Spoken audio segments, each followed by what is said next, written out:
السلام علیکم. آج کی اس ویڈیو میں ایکسرسائز نمبر 76 کی ٹرانسلیشن دیکھیں گے. سو سٹارٹ کرتے ہیں ایکسرسائز نمبر 76.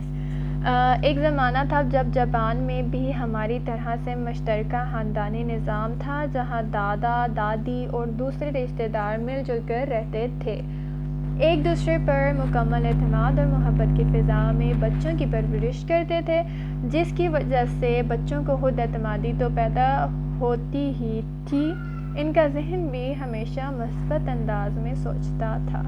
وہاں اپنے مسائل اپنی تکلیف والدین اور دیگر اہل خانہ کے ساتھ مل کر حل کرتے تھے، جس کی وجہ سے ان میں تحفظ کا احساس پیدا ہوتا تھا.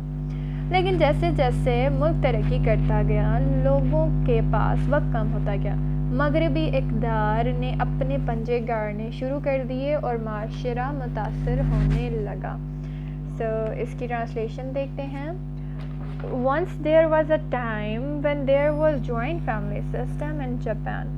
Like us, where grandfather, grandmother and other relatives lived together, they completely trust and in the air یا پھر اس کی جگہ آپ ایٹماسفیئر کر سکتے ہیں of love they raised their children, due to which self-confidence was created in the children. Their mind always thinks in positive way.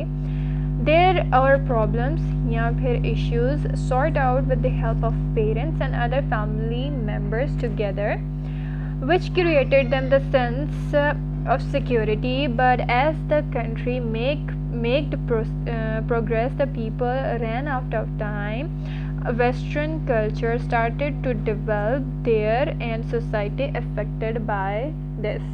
Next video میں ہم ایکسرسائز نمبر 77 کی ٹرانسلیشن دیکھیں گے. جب تک کے لیے اللہ حافظ. اور ہاں، اس میں کوئی بھی مسٹیک ہو تو پلیز مجھے بھی کمنٹ سیکشن میں بتا دیں. اللہ حافظ.